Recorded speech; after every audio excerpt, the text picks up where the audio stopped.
today I wanna cover a couple of different areas, but we spoke about resilience in the last podcast, and it's a very important aspect. But I want to dive a little bit deeper into it. And I read a very interesting article.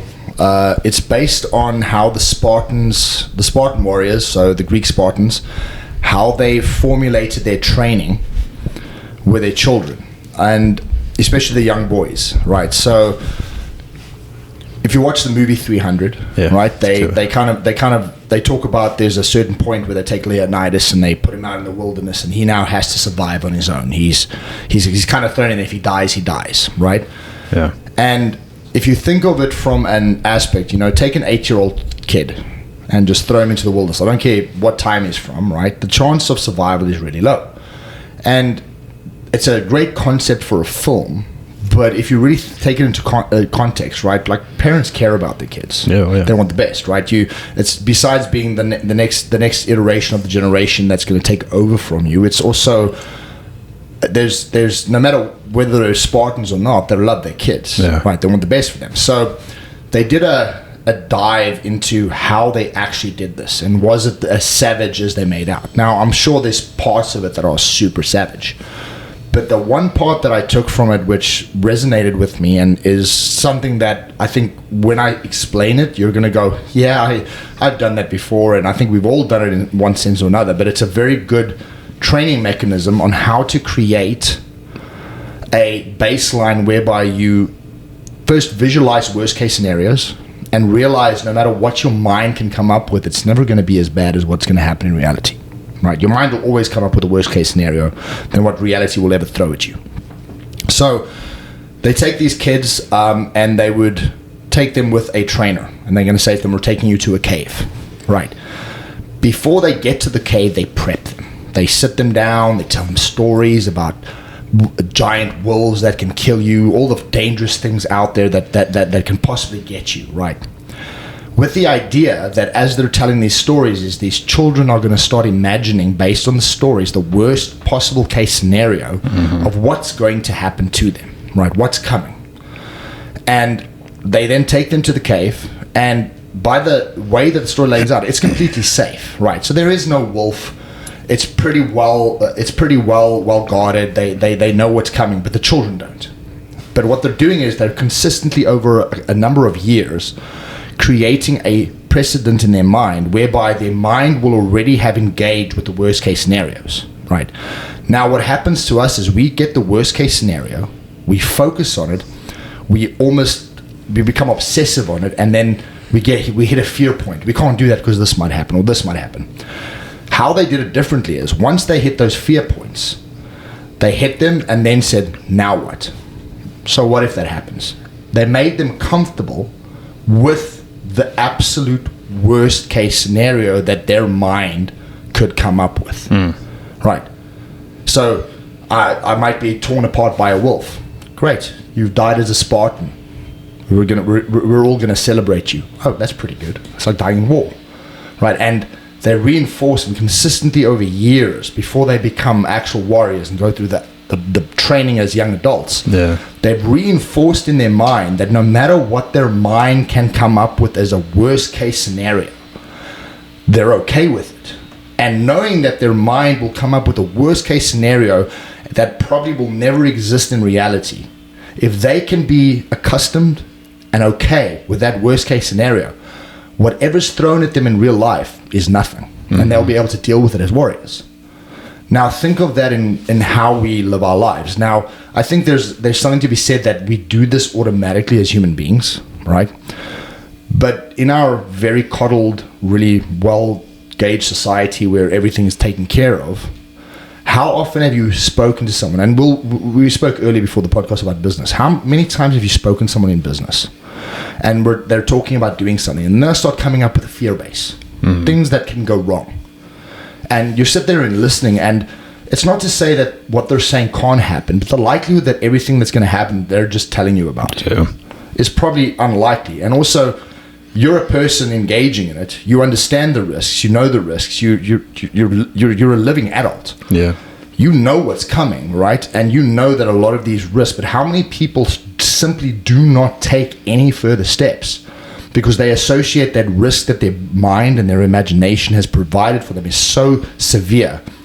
It'll never happen in reality, but because it's so severe, they just don't do anything. I think it's rejection in business. Like people don't like to be rejected in general. And let's use the sales process like cold calling. I've seen a lot of people, especially like I'm in the mortgage space at my day job, and a lot of people on the real estate world are tabooing cold calling, saying it doesn't work.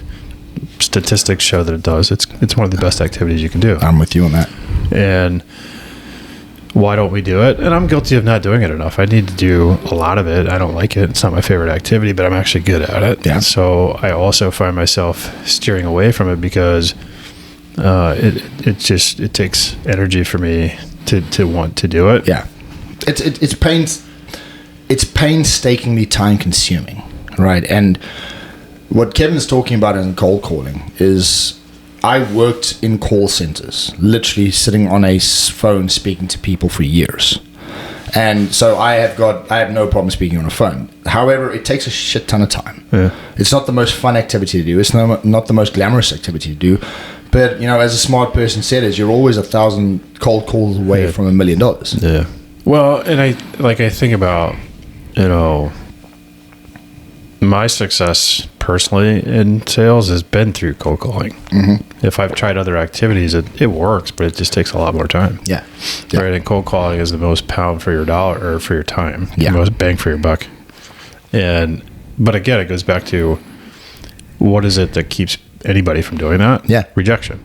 It's always rejection. I did some cold calling last week, and the first I think it was 10 calls. The first 10 calls, 50% of them, I got a rude reply. Yeah.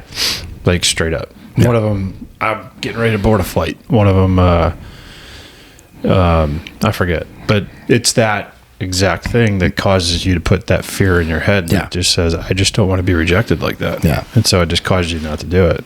And I think that rejection narrows down to creating a fear base. And let's take it to relationships, right? So as young men, you see a girl you like, right? You're in school, you're out of school, you're in college, you see a girl you like. What's the fear about going to speak to another person? Right? She turned you down. She turned me down, right? Why is that such a big fear base? Because in my mind, I have created these scenarios, not just about the rejection, but I've also created an entire universe where we're together.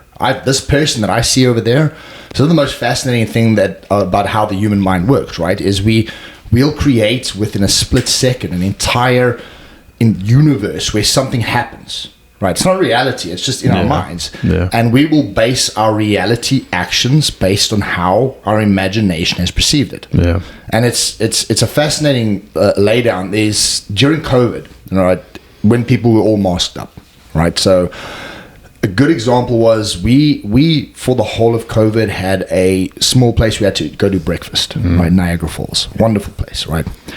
And we got to know the owner, we got to know the husband, the wife, and then they had a daughter working there, right? And she always, because it was regulation in Canada, she had to wear a mask. She had always had a mask on, and my brain developed a face, right? I literally knew what she looked like, despite the fact that she wore a mask, right? I could see her eyes, her hair.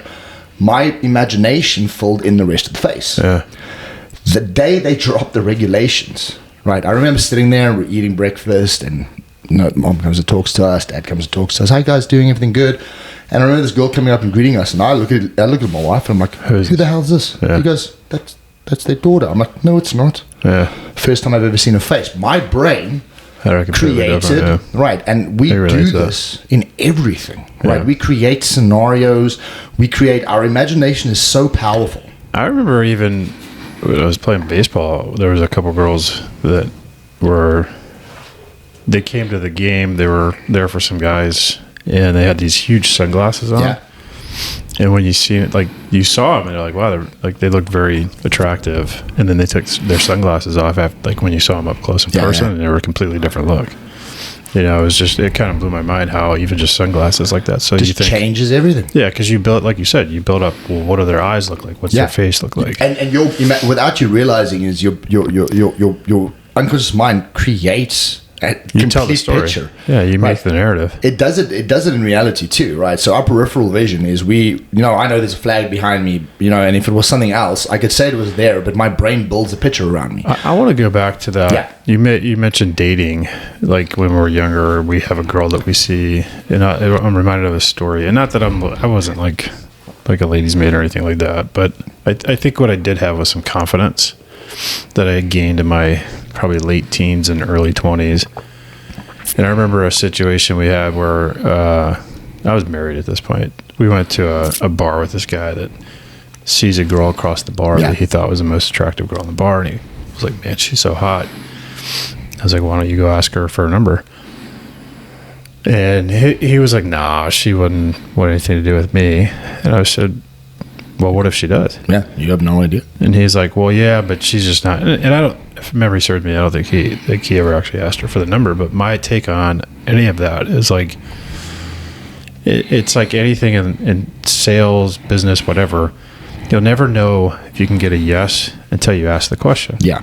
So what we have a tendency to do, though, is we create these fears and objections in our head, and we run down the rabbit hole. And in the sales process, because I've spent a lot of time learning sales and teaching sales, all that kind of stuff. Like we used to have to sign 5-year contracts for our sales process. People would talk the sale in and out of the sale during the transaction. Yeah. So if I'm delivering a message to you about trying to get you to buy whatever, I'm convincing you to buy, right, and sign on the dotted line. And then at the same token, I'm convincing you not to do it. Right, I'm giving you the objection in advance. Yes. And so we used to teach people, stop talking so much. Yeah. Right, stop creating the objection for the customer. Yes. And people have a hard time with that in sales, right? They think that's being unethical because I'm not telling you the hidden secrets. Yeah. But it's their responsibility to ask you those questions, right? It's their responsibility. You give them enough information. That's the hard part that people have with sales. Yeah. But you can't create your own landmines. You can't create your own objections. Yeah. Right. If you want to make any money in sales, you have to be very wise to what you say. Yeah. It's kind of less is more. Yeah, it always is. Always. But you have to start somewhere. And what makes this, when I read this, what made this super interesting for me is, on one sense, I think of how they, in this ancient culture, which we today celebrate as a warrior culture. Yeah. And you look at what they did with those kids, and you think back, now how do I produce this or recreate the same scenario in the environment we are now? Mm-hmm. Right? It's communication. Speak to your kids about where they want to go, what they want to achieve. Speak to them about those worst case scenarios and ask them, okay, what if that happens? Yeah. What happens when that happens? Right. So, as you gave a scenario of your buddy, right? Let's imagine it's your son, right? He's now at the point that he wants to talk to a girl, and you're giving him advice. And you say to him, why don't you go talk to her? I'm scared. She might, she doesn't like me. As you said, as your buddy said, she's not into me. Okay, but you don't know unless you try. Right. So there's the first hurdle. You will never know unless you actually try. Yeah. Right. And then what's the second hurdle?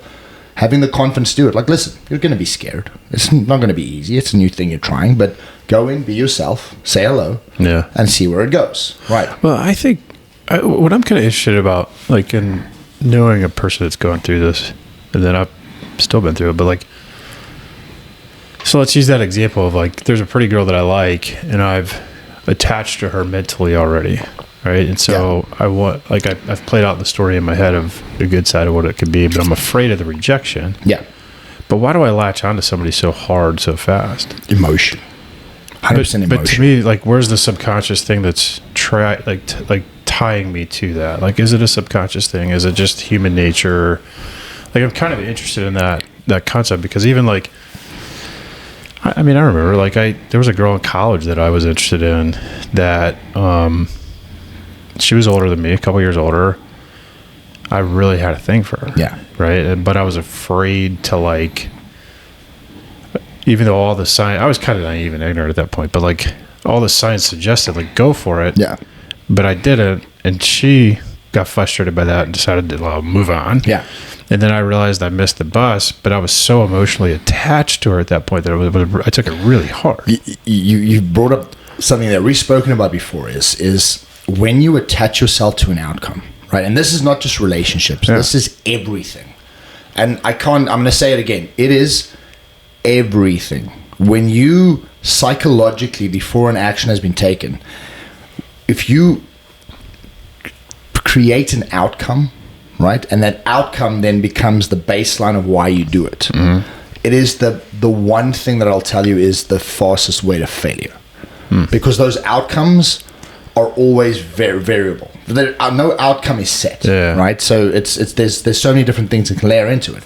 But what we'll do is, I'll give a couple of examples, right? So we buy our first house. We go through a few different houses. We went through 2 houses offers. Now you get attached to each house. So what happened was the first one we got attached to. What happens is I'm 45. This was our first time buying a house because of our travels and wherever we've been. So now the first house we go is we walk in. I'm literally with my wife. I'm watching us sitting on the porch, watching the dogs play in the yard. You're visualizing I'm visualizing the life we're going to build in this place, right? So, and what happens is when you do that, you're always basing it on good, like the best scenario, right? So, and you do the same thing in relationships. If you see a girl, right, or if you're a girl and you see a guy and you attach yourself to that vision of them, because you don't know them yet, right? You know a piece of them, you know a visual point, or you know a small sliver of who they are. But what happens is you take that sliver and you create a life, right? And you visualize this life, and you're creating an outcome.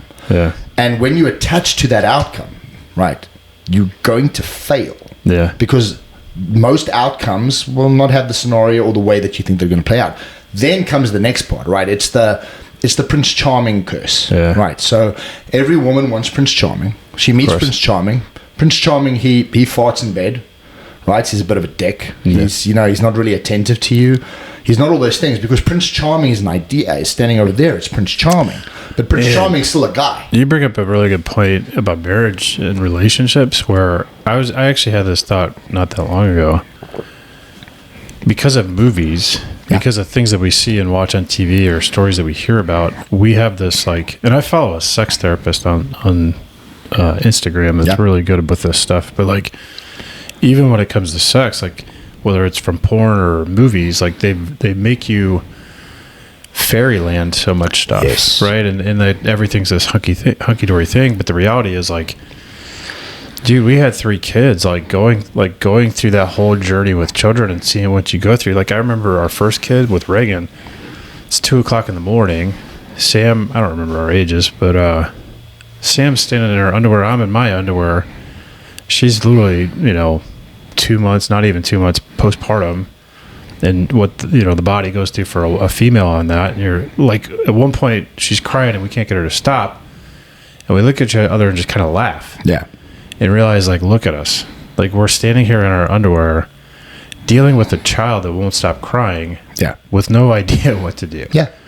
And it's years ago I would have whoa.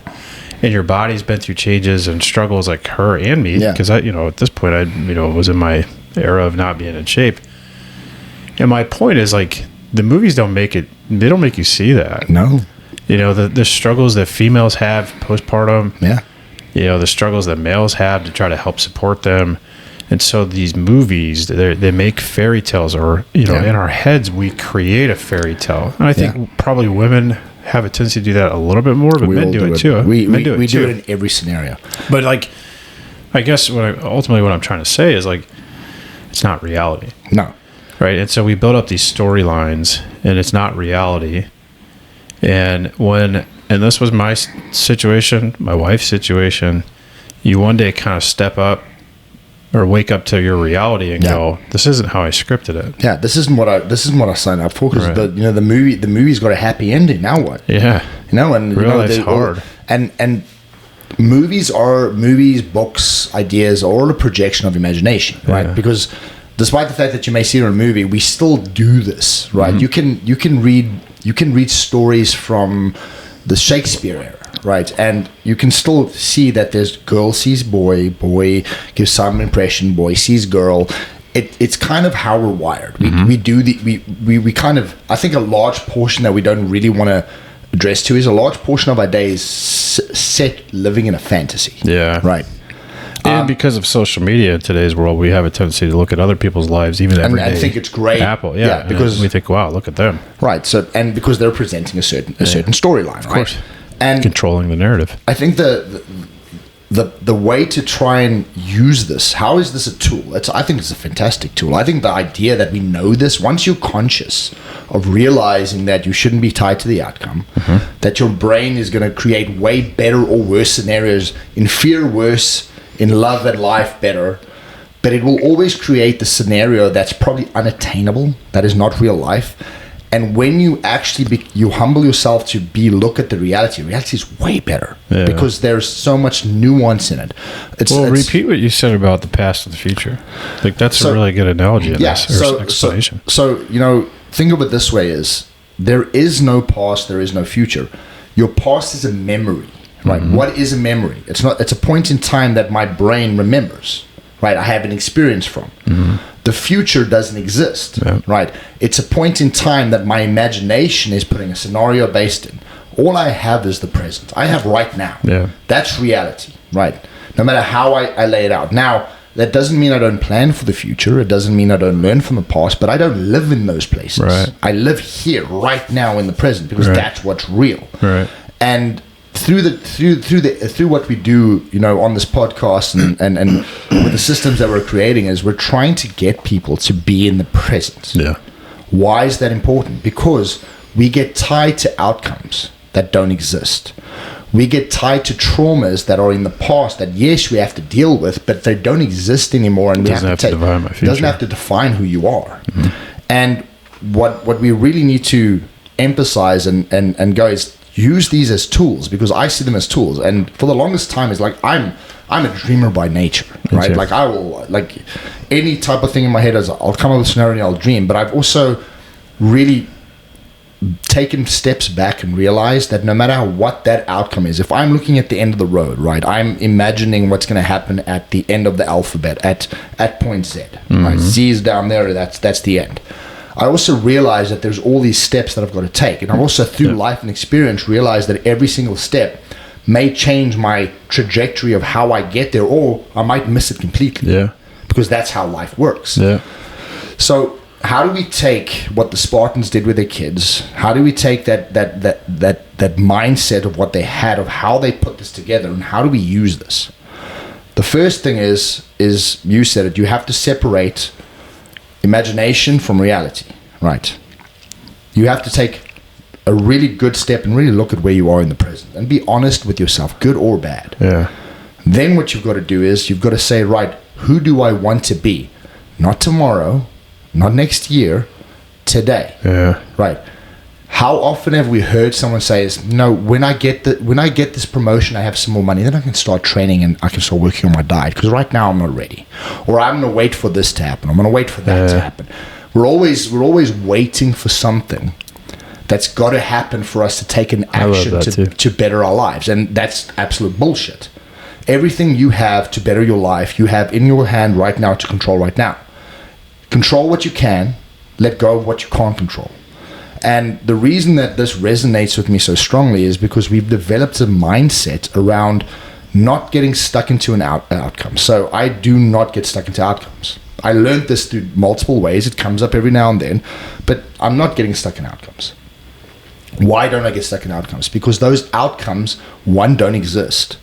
Two, I can only control what I can control in the present. And three, may completely flip and change. And if I get stuck in that, I'm going to deal with an emotional backlash of complete sadness, right, or disappointment, or anger over something that I should have realized doesn't exist yet. So I can only do right now what I can do to try and gauge and get to where I want to be. But that doesn't mean that the outcome my imagination gives me is going to be. And that goes for fear and for something that I really want, right? And on the fear side there's nothing you can fear in this world, right? Like, I think death is the ultimate, because everybody fears death. Human beings have a tendency to put ourselves in a third person. We speak of death as if it's not associated to us, right? And it's a survival mechanism. We also speak of pain, suffering, and things that happen as if it can't happen to us, because that's how we kind of ray it in. And I think once you bring it back and go, well, I can sit and worry my entire life about everything that may happen to me, right? Or I might just live my life as best I can, knowing that I could cease to exist in the next 5 minutes. And I'm okay with that. And there's multiple different things you have to put in, right? That's where the balance part comes in. It's just, why do we want to be balanced? Because if I'm putting the effort into my relationship, into my wealth, I'm putting the effort into my spirituality, I'm putting the effort into my mindset, I'm really trying to be a well-rounded person, those outcomes don't really matter. What matters is, who am I today, who am I right now, and how do I conduct myself? And if the world decides, right, the higher powers decide that my time's my time, that's okay. Right? Because I am just being the best version of myself now. I'm not going to be the best Jason next year. Doesn't exist. Right? I'm not going to keep looking back and go, oh, well, I peaked in high school, so, it's done now, so I'm just going to quit it. I'm not going to move on. That's not really a good way to live. Man, I had a conversation. We go to kids' birthday parties all the time. It feels like every weekend. But anyway, we were at a kid's birthday party, and I'm having a conversation with a guy, and he was a few years older. But here I'm standing there, and fit and in shape. And of course, it always comes up in conversation. Fitness people have we've talked about that. Not to go down that rabbit hole, but anyway, he's complaining about his age and his body and how old he is. Yep. Is the reason he's not doing a lot of stuff, but he's telling his kid to do it, and he's saying that he's been through so much that he can't do it. And I'm thinking to myself, I've heard your same exact lines, but like, why can't you do something? Why can't you go? It's because your mind tells you can't. I mean, you said it to me yesterday, like how I've built my legs up over the past year and a half with horrible knees. Yeah. You can do anything you want to do. Yeah. It's just a matter of whether or not you choose to let something be an excuse. Yeah. And again, if you got tied into the result, right? So in Kevin's cases, massive damage to his knees from an extensive baseball career, right? And continuous squatting. So his knees are not in the best shape. That doesn't stop him from training. Doesn't stop from strengthening them. It did. It used to. Right? But here's the kicker. Does that mean that he's going to go see a picture of some guy with 80 90 inch quads, go, that's what my quads look? No, that's not you. That's someone else. But in your reality is, you can take what your limitations are. You can take those limits and go, I'm going to maximize what I can do, where I can do it, how I can do it, and I'm just going to go for it. Actually, Ronnie Coleman's a good example of that. Like, he just had a healthcare issue, had sepsis, and he came back and he was training again. But like, that guy, and all the things that he's been through, still goes to train. Yeah. And it's like, we seen somebody in the gym a few weeks ago, or maybe it was a couple of days ago. I don't remember. It's blurred, but anyway, in a wheelchair, and they're doing something. Yeah. I don't know what got him to the wheelchair, but it's the idea that, or even what brought him into the gym, but he came into the gym in a wheelchair that day. Yes. I can go in and train in my circumstance. Yeah. There may be limitations on what you physically can do, but there is no limitations on what you mentally can do, and there's zero limitations if you don't put them in place. Yeah. Limiting beliefs are a true thing. If you state them, they're true. If you say I can't do something, you're telling the universe and you're telling yourself I can't do it. Your subconscious mind is going, okay, he says I can't, so it won't. Well, and for whatever reason, like, I had a conversation with a guy over the weekend on our kid's birthday party that he did 75 hard, the Andy Frisella 75 hard challenge, and he said it rewired his brain with fitness. And that was my story of, I did 75 hard. I think it was 2 or 3 years ago. Yeah. And same story, right? Like, where maybe it's athletes that do this a lot, or just people in general, you create this mindset of, fitness is punishment, right? But you also create a mindset of, I need instant gratification because of our phones and everything that we, like, you can order anything that's at your door today or tomorrow. So I don't want to work for a six pack. I want it now. Yeah, we have instant gratification on everything. Yeah. Well, fitness isn't that. And you almost tell yourself, I don't want to do it because of how much it's going to take. Yeah. And what my buzzword right now that's bothering me, the word grind. Yeah. I saw another one this morning. Somebody said, well, back to the grind. And again, I say, like, that word drives me crazy in a sense, because you're implying that you're suffering. Yeah. Why do you want to suffer? Why do you want to brag about suffering? Well, let's break that down. You got a good point there, right? How often do you have people go, oh, I'm embracing the suffering. I'm embracing the suck.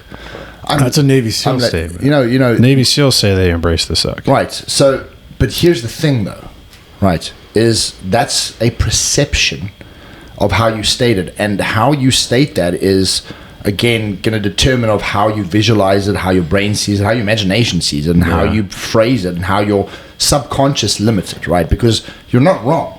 NLP, right, neuro-linguistic programming, tells us that regardless of what your conscious brain hears, right, and how you understand it. So, we've spoken before about saying someone, hey, I'm going to be late, no problem, right? Or no worries. Right, so it's no and worry. So your subconscious is going, no and worries. Yeah. Now, you in the most subtlest ways, you think, oh, well, that doesn't matter. I know what it means. I go, yeah, but we're not just talking about it on a subtle level. Because the difference between being able to apply things, right? And what happens is we can all do the basics. Me and Kevin had a very in-depth discussion, right, in regards to his journey in fitness. Right now, I have been training consistently for it's going to be 30 years next year, right? 2026 will be 30 years that I've consistently been in the gym training, gone through every variation of training, type of training, you name it, right? And specifically in the gym. So I understand every workout, every exercise, how it affects your muscles. And even with that said, I'm consistently learning new methods, new ways. I'm re-engaging in old ways, right? But I've got a lot of experience in that. And I can tell you, when it comes to exercise, and I had this discussion with Kevin, is the difference between people, right, who are successful in workouts and exercise, right, and being able to adapt their body and get the best out of it, has got absolutely fuck all to do with the exercises themselves.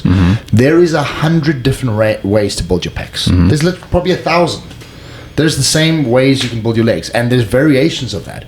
You can bring me a guy and he can have the absolute most impeccable form, right? So everything he does is full range of motion. It's by the book. It's calculated. It's mathematically correct. He's touching, he's pushing.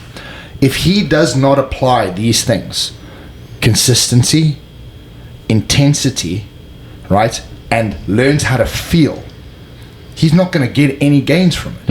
No matter how well statistically he knows. It's the same. I can put the same context as what's the difference between a high school professor that teaches economics and the guy that's sitting in Wall Street making millions of dollars applying it, right? He statistically knows how to tell you how to do it, but he can't apply it. Because applying it takes a whole different skill set and takes an internal working for it. It's the same in training. I don't care how good your form is, right? It's good to have good form. You want to be safe. Yeah. But if you cannot drive intensity, if you don't go in there with this willpower of, I am going to fucking push myself till I die. Yeah. I'm going to find what the depths of my levels are. And I'm going to push them as hard as I can and consistently as I can. And every time that I go in this set, I'm going to lock in, and my intensity is going to go to a level that people are going to look around and go, oh my God, this guy's crazy, because I want to get this done. Your form is important, but if you lack those fundamentals, especially intensity, you ain't getting shit from training. Yeah, I agree. Well, and I think I got a lot of thoughts around all that, but the repetition side of things. We talked about people that grind versus the process and embracing it. Tying yourself to an outcome, in my eyes, it has a good and a bad effect. Yeah. Right. There's good to setting a target and where you're going to go. I told you my recent goal is I want to bench 315. Actually, my exact words: I want to bench 3 plates for the first time in my life. Yeah. So we started to work on that, right? And that's just a target in my eyes, and it's just something I've always wanted to do. Doesn't change the journey. Yeah, it doesn't change the journey. I still embrace it all, and I think that's ultimately what I hope our listeners take from us is like it really is about today. Yeah, and going back to I've had people in my DMs and I've said these things, people that we are helping. I've said this too, but like. Go back and listen to what Jason said about the past and the future. It's in a lot of our episodes, okay? And grinding, again, it implies, or the other one's living the dream, it implies that you're suffering. Yeah. So there's a negative subconscious aspect to those things. And I've always said this in sports, and when I've coached athletes, you can control 2 things in your world, your attitude and your effort. Yeah. So if my attitude is always positive, and I'm always feeding positive things, and you talked about intensity a minute ago, and I control my intensity or my effort, good things happen to that. And 100%. Then you repeat it. right? You constantly repeat it. Like, there's no magic sauce. Like, these people that have had, high level success, you look at somebody that has the business that you want, the marriage that you want, the house that you want, these things that you see, then you go, man, I would love all that stuff. And some people figured it out, some people didn't. Yeah. And there's elements of it, but like, there's no secret sauce. It's literally attitude, effort, and consistency. Yeah. And, right? and again, it's about pulling yourself out of looking at everyone else or looking at some sort of outcome you've imagined in your mind and realizing, like, I don't want anyone else's life. Right. Yeah, me neither. I will take, like, if I see someone have something, right, I don't look and go, oh, I wish I was them.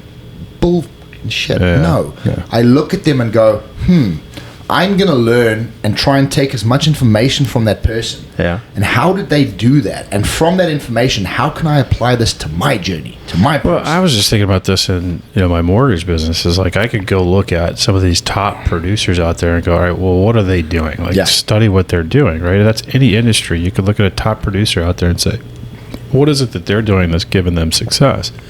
And it's no different. Like, I can look at your life or that person's life that I'm looking to try to achieve, things of what they've done. Yes.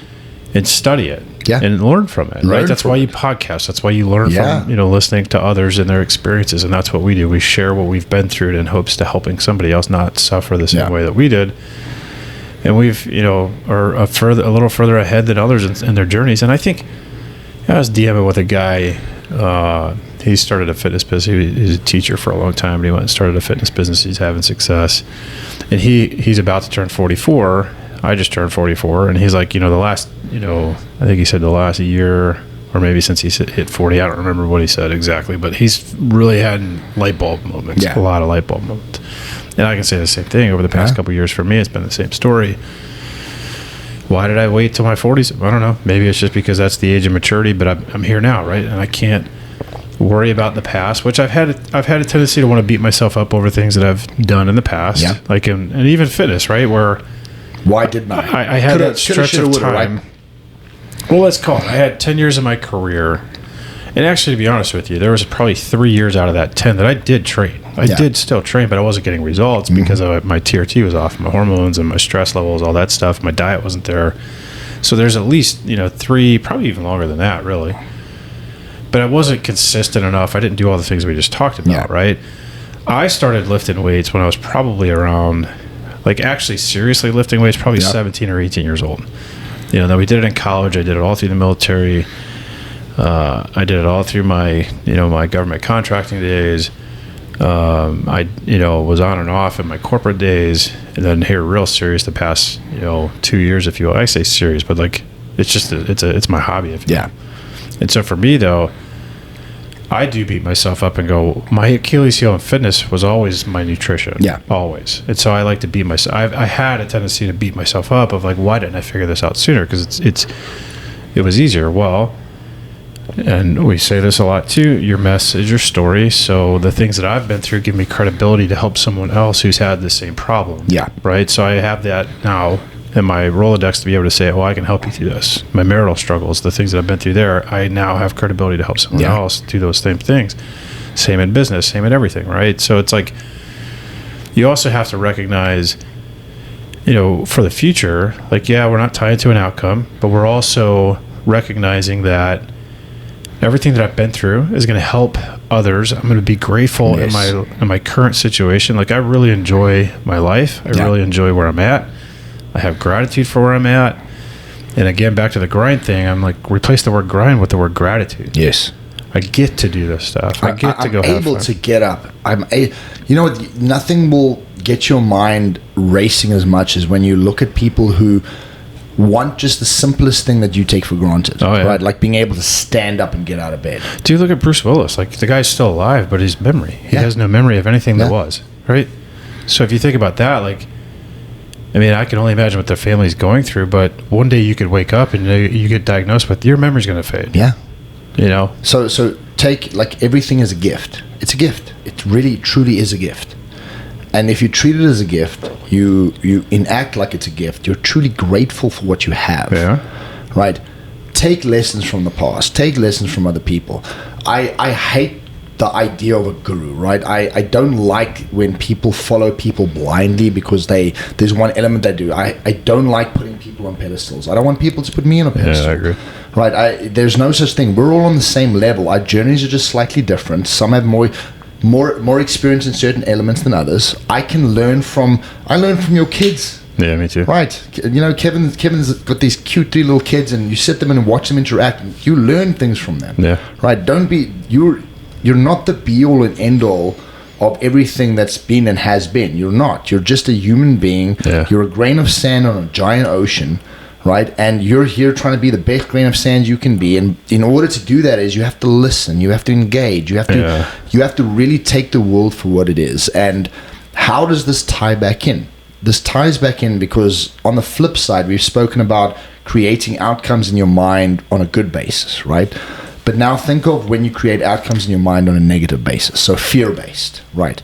I'm not going to start a business because I will fail. And if you say you're going to fail, you're going to fail, right? Yeah, you may, true. and again, if you think failure is actually failure, it's not. Failure is success. Failure is how you get to success. Well, one of the things in business, I think people like I've never created a plan B. I've always had plan A. Yeah. Because if I make plan B, that means I'm admitting to failure, right? So I don't want to do that. Yeah. I've never created a plan B. Yeah, and if it fails, great. I now have a ton of data to learn from. I now apply the next one and I keep going. Yeah, because I can learn how not to do something. Yeah, it's ingrained in part of us. So I heard a big real estate investor recently say the best thing that ever happened to him was getting foreclosed on his house. Because being foreclosed on, he lost his house. He was foreclosed on and lost it. And he's like, well, I can't wait 7 years to buy a house. Like, what do I do? And he learned about creative financing. So he got a house using other means of financing, which opened up this whole new world to him of all these other ways. Which he would never have had. Which would have never had he not had that setback. So now he learned about, all these different loan products that exist on a totally different platform level and became this like guru. Yeah. And really changed everything for him in his career. Yeah.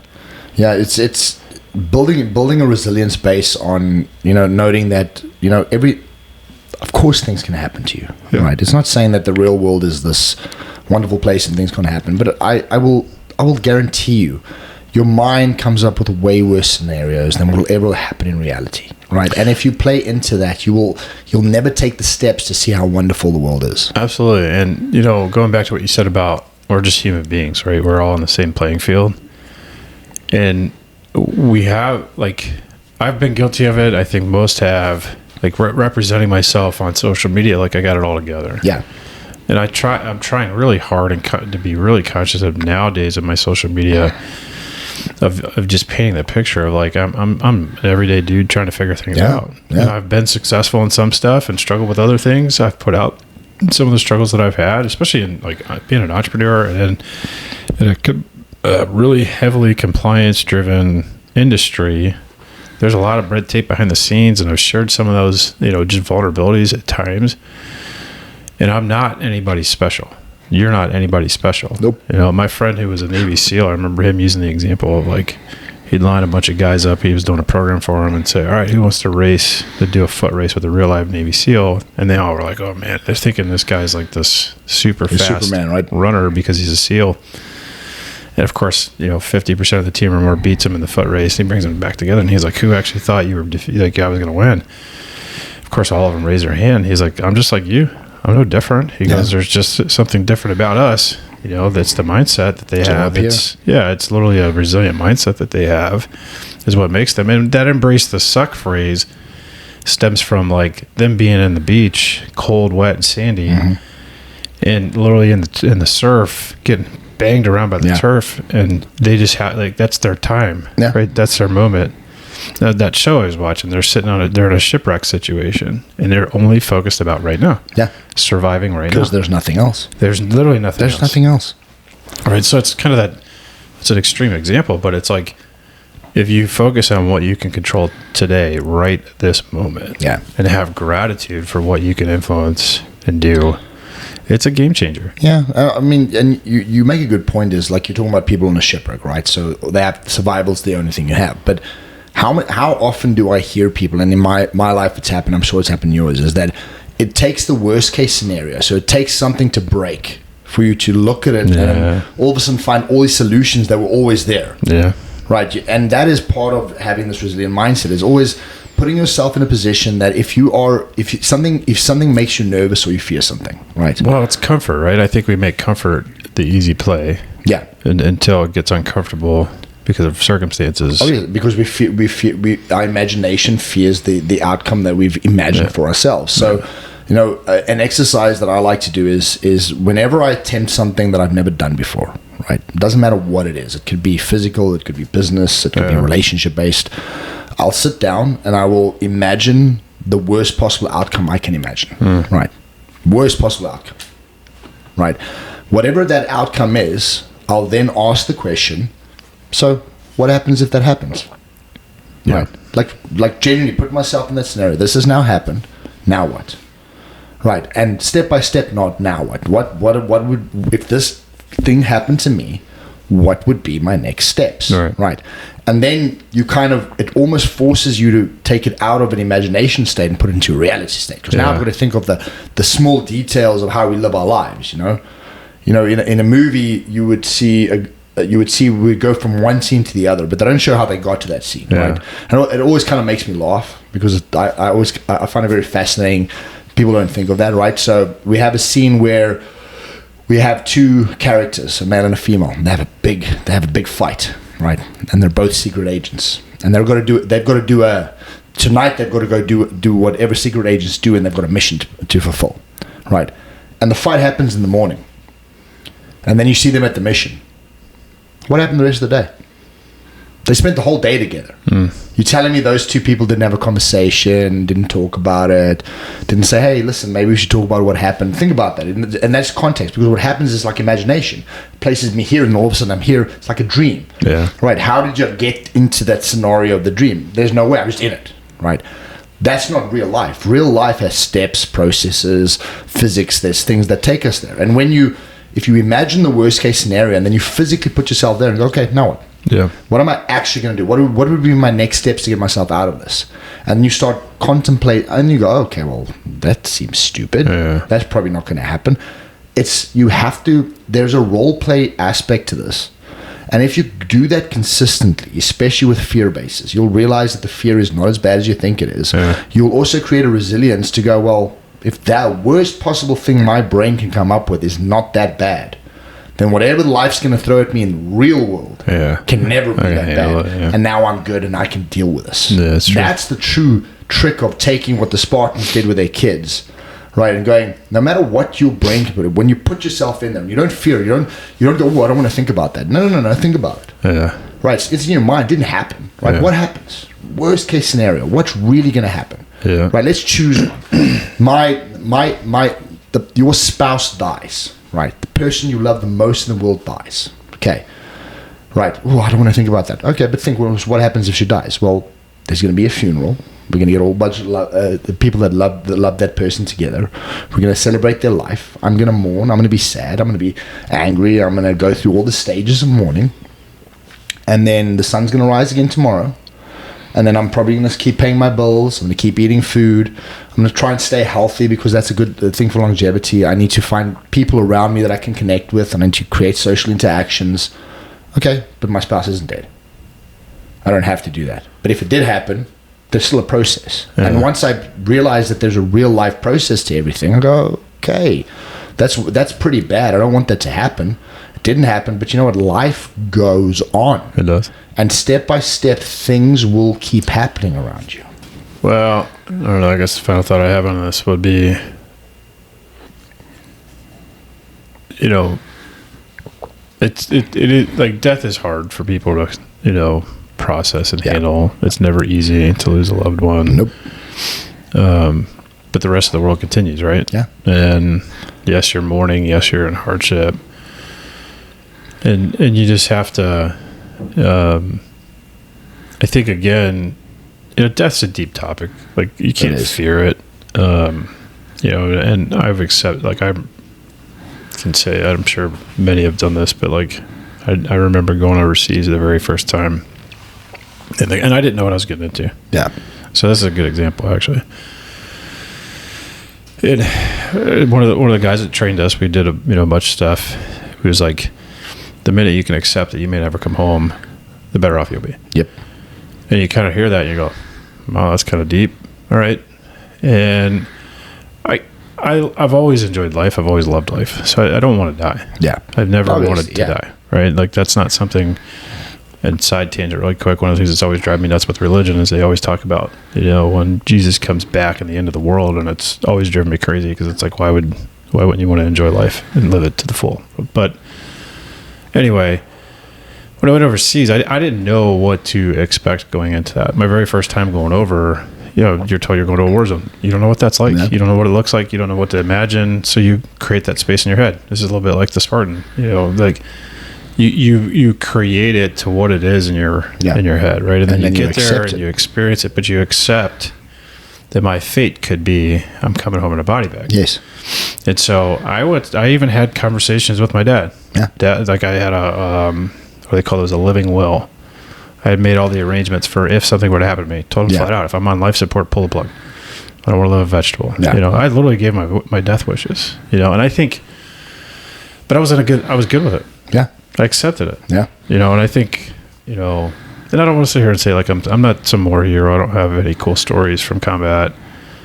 But I did have to accept the reality is, and there were dudes that did die. Yeah. A lot of guys, right? Lots of people died. Lots of people died in those 20 years of war. Senseless wars. We'll save that for another day. But like the reality, like you just have accepting your reality that eventually we're all going to term out on this earth, right? We're not going to be here anymore. And why would I be living in fear of the end? Yes. So I'm going to live for today. Yep. I'm going to enjoy it. Like, you use the example of the spouse. Let's say that does happen. Like all of a sudden your spouse dies. Well, live for them. Yeah.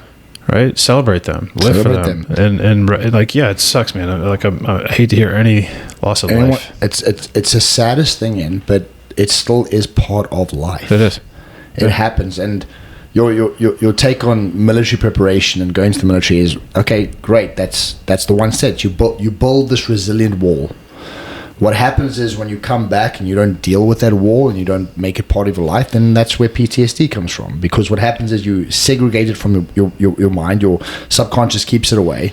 And how do you deal with PTSD? By realizing what you've been through, that you survived it, accepting, not feeling guilty for the fact that you were the one who survived it versus all those people who died. Yeah, I had a lot of guilt for a long time. And it's all part of the process and balance. And I can tell everyone, and we live this every day, is trying to live a balanced life, right? And constantly always look for growth in every part of. I cannot stress this enough. In every single part of you, not just in one part, in every part. Especially those parts that you may not be the best at, that it might not come as naturally to you, that are a little bit struggling with.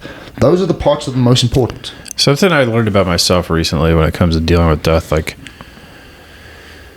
I eerily almost handle it too well, and I actually think it's because I don't allow myself to address it, maybe like subconsciously. Because one of the things, like I don't know, I've always looked at it like, look, death sucks. It's horrible and it's sad sometimes when it's unexpected, especially. Yeah. But I've always tried to bring humor into those scenarios because I'm going to celebrate that person's life and try to remember the fun stories. Like I remember I lost one of my best friends. How long ago was that? Probably 4 years ago. Mm-hmm. He got suddenly sick and passed away. Good dude. He actually introduced me to Sam, and I just made the laughter that him and I shared over the years. Like he was the same age. He was a year older than me, actually. So he died way too young. But learning more about his story, like he was very sick. Yeah. Very, very sick, right? And it's sad and it's unfortunate, and he's in a better place. He's no longer in pain. And a lot of people were hurting, and we left children behind. And in the end, though, like I wanted to make sure that we remembered him in a good way. Yeah. And I tried, we all tried to bring humor to that. That taught me a lot about how to celebrate someone's life. But I've also been to a funeral where, guy was taken from the world way too soon because of other things, right? And it wasn't his fault that he was taken from this world. And it was very somber, very sad. One of the worst, saddest funerals I'd ever been to. And even in that one, like going into it, I was like, hey, I'm going to remember this guy, tell a fun story about him. and realized very quickly that this wasn't one of those. This is not the place to do it. It wasn't one of those. So I had to just kind of go into the, all right, I'm just going to listen mode. But at the same time, I felt like I get it. Like he was taken far too soon, but it was very tragic, very upsetting, sad situation. But even still, like, celebrate and enjoy. Like, it's a little bit of a mindset thing. And everybody processes death how they process it. It's not my place to tell you whether you should or shouldn't do it a certain way. That's where the spirituality part of what we talk about in balance comes in very importantly, right? Is regardless of your religious belief, because I don't think religion really plays into spirituality. Spirituality can play into religion, but it doesn't work the other way around. Right. Is when you truly embrace the fact of spirituality and realize that you're just one part of a really big engine, right? And death is not the end of you; it's just part of one of your processes you've been through. Now, whether your belief is Christian, you're going to heaven, right? Whether you're Hindu, you're reincarnating. It doesn't really matter. But death is not the end. Death is just one single part of it. But it is a gift. Right. Yeah. When I say gift, is life is the gift. Yeah, life is a gift. You have to live it to its fullest. You have to get up every day, gratitude, right? Not the grind. You switch that word for gratitude. Yeah. Get up, be happy that you're able to get up. Be happy that you can move. Be happy that you can do things. Be happy in your limitations, no matter what they are. If you're in a wheelchair, be the guy in the gym that's busy doing dumbbells or rolling around and just smiling all day because he can roll around. Right. Right. If you're the guy that just got a Neuralink transmitter in his neck, be happy that you can do something different. Right. If you're not, and there's just so many variations of this. Right. Just be grateful for where you are, and that gratitude will grow in everything else. And find those balancing moments so that you can really embrace being in the present. Yeah, absolutely. Being here right now. That's a really good thought. And my last thing was you look at one day at a time. Right. Yeah. Run your best race every day. Yeah, it's that simple. Just do what you can and be that person. Have gratitude, give it your best shot every single day, and then piece it together. Do it again tomorrow, and the next day, the next day. Let's leave it right there. Thank you, guys.